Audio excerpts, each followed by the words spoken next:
Wait, he's almost 20? Yo, you guys, this is Blacklist of the Abyss, and this is my review for Kill La Kill, Episode 8. Now, this episode is all about Gamaguri, pretty much. It starts off with Satsuki announcing this election that she's having. All this for 7 days, all the students are going to fight each other, and the remaining ones will go to the schoolyard, and their performance there will determine their standing and their new rankings, because she's going to use that as a way to decide who truly deserves what level of Goku uniform, so how many stars. And to make sure that the Anarchy does take place, they isolate Satsuki from everyone by I don't even know what they were doing. It was like Mikisugi described it as circulating finely chopped life fibers at 100 meters per second. I have no clue what that means. All I know is that it's that Iori guy that was doing it, the sewing club president, I think. So yeah, but the foreign elites, there's all this like chaos going on like outside the school, and the foreign elites, they're just walking through it like, they don't have a worry in the world. And some guys actually like tried to attack him, and you see Uzu and Hoka, Inamuta, they're just knocking away guys without an effort, literally just with like little flicks and stuff. They're sending guys flying. But after this scene, oh yeah, also in this scene, this is where we find out that Ira has a license. Like, he just recently got it because he wanted to take over Satsuki's chauffeur duties, because he's really loyal and dedicated to her, and he wants to do as much for her as he can. But after this, Ryuko ends up driving to her house, looking for clues on the scooter that Mako's dad swindled out of some guy, and Mako ends up tagging along too with some stupid like friendship type crap. I really don't care. Right now, I just don't care about Mako. I just, at this particular point in time, I'm still not over what happened last week. If you're going to change someone's character that dramatically, you can't just change them back after an episode and expect people to still look at them the same way. It just doesn't make sense. So right now, I'm just like, she's spouting all this friendship. So like, even later on in the episode, she's talking about how, her and her family love her, and she's not alone, and all this stuff. But it was just last episode that they were beating the crap out of her, So like, it doesn't really sound as convincing. Even though I know she means it, I know she does, but still, it just doesn't sound as convincing. But they end up going to her house looking for clues. There aren't any there. But while they're there, we see this flashback. Then we actually see her dad. We see how he dies. She shows up to the house, and he's just sitting on the ground with the scissor blade like pierced through him, and he takes it out actually, but they begin to talk. But then she sees the person who actually killed him like hiding in the shadows, and then they escape, and she goes after them instead of staying with her father, because he wanted to tell her stuff, but she didn't listen and went off anyway. Then the house burst into flames and crap. So that was that. But after they leave, they end up running out of gas. So they're just like walking down the street. Mako decides to try and hitchhike, and Gamagori actually shows up to help them out. And he's talking. At first, Riko's kind of skeptical, like, why is this guy from the four elites, helping me out? But he's not just some guy who's loyal to Satsuki. He's also the chair of the disciplinary committee, and his role, and all the members of the disciplinary committee, their roles are to help out students, especially when they're in trouble off campus. And he says, that's one of his roles, to help students out. And even if one of those students is Ryuko, it doesn't really matter. She's not exempt from that. If she's in trouble off campus, he will help her out too. So, his pride as a disciplinary committee member and chair wouldn't allow him to betray Ryuko in that situation. So Mako gets it instantly, but Ryuko ends up getting it as well. And they're driving down. Oh, he's driving down. And that's when the Automotive Airsoft Club attacks them in order to try and get to Ira's 3-star uniform. because after the incident with that trap girl, Maiko, I think her name was, people realized that Satsuki and the Ryuko really are the only people who can wear a kamui. So now they're going after what's just, well, not just below it, but there aren't any 9-star uniforms that have been made yet. So the next best thing is 3-star.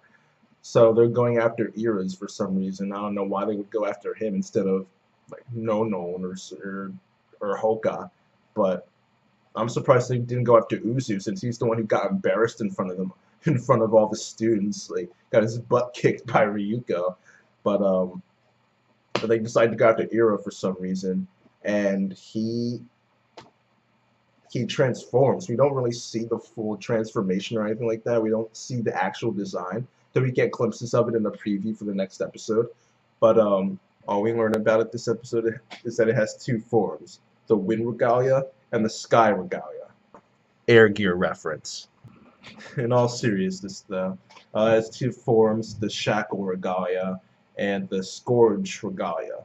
And first, he does the Shackle Regalia, and he's laying down all these masochistic type lines and stuff like, "Oh, hit me harder, yes, treat me like I've been a bad boy," like all this crazy stuff. But the gist of what's going on is that the more damage he takes with the Shackle Regalia, the stronger it becomes. And he has this really dirty line where he transforms into the Scourge Regalia this time, and he talks about how like when all the power built he climaxes when all the power builds up and like all the power shoots out or something like that. It was really but we end up getting this flashback of the first time he met Satsuki, and there's this kid who he couldn't save on his own, but Satsuki came in and saved him. There were these 2 kids who thought they were all that because their parents were somebodies, not exactly nobodies, but somebodies.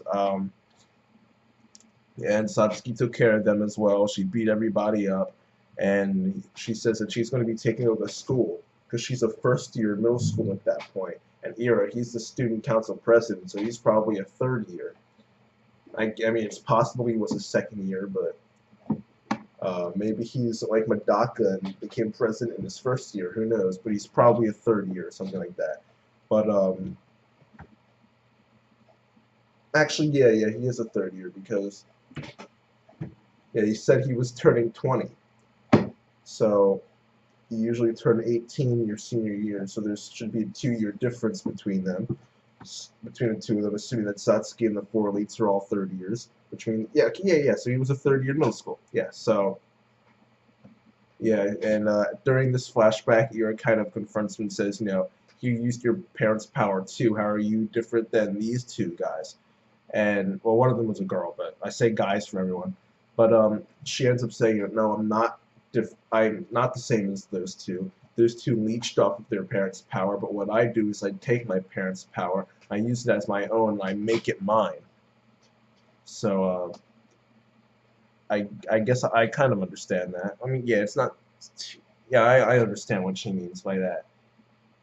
It's like the other 2 are hiding behind their parents while she's just doing everything herself pretty much. She's taking advantage of her parents. Not really, because I doubt they'd let themselves be taken advantage of. But she's taking advantage of the fact that her parents will let her do this kind of stuff. Well, no, I'm just going to stop talking about it. It's really not too important. But the flashback ends up ending. He transforms into Scourge Regalia. All these like vine whip, thorn whip type of things, like Kurama's whip from Yu Yu Hakusho. They shoot out from like a bunch of different directions, and he takes out all the guys. And that's pretty much it for that part of the episode. Ira takes Ryuko and Mako to the gas station. They get gas, blah, blah, blah. Not really important. The next day, Satsuki is talking to all the people in the schoolyard who have made it to that point in time because the 7 days have gone by. And she says that all of the battles have been recorded. And that she's going to use those videos of all the battles and the battles that have taken place over the last week in order to designate new 3-star students, along with what happened that day. So she's going to take both into consideration, the past events plus what's going to happen today. Um, and after that, these 5 towers come out of the ground. They come out of nowhere, really. They come out of the ground, and she says that the people who make it to the top of those towers are going to be considered front runners for becoming 3-star students, pretty much. And when I first heard that, I didn't think there was a limit. I thought that anybody, you could have like 20 people standing up there, and they would all become 3-star students. But in the end, it ends up being just the 4 elites and Ryuko. So maybe it really is just one person per tower. But I guess that makes sense, because if you give, unless there's no real time limit, so if she just let whoever, I'm sure eventually more people would have gotten up there. So I guess it makes sense for it to be just one person per tower. But at this point, the Elite Four, or the 4 elites, whatever you want to call them, they propose that to Satsuki that they each get a chance to fight Ryuko. And Satsuki, she accepts that proposal and says that if Ryuko actually manages to beat all 4 of them, she'll tell her the details of her father's death. And that's how the episode ends. Now, this episode was better than last week's. The ending was pretty good. It was cool seeing Gamagori, his flashback, his transformation. I guess I'll give this episode a 7.5 out of 10. Kind of good, but like when I watched, I did think, you know what, that was really good, you know. But it's pretty close to being good, so I'll give it a 7.5 out of 10. But that's it for now. Rate, comment, subscribe, and I'll see you guys next time.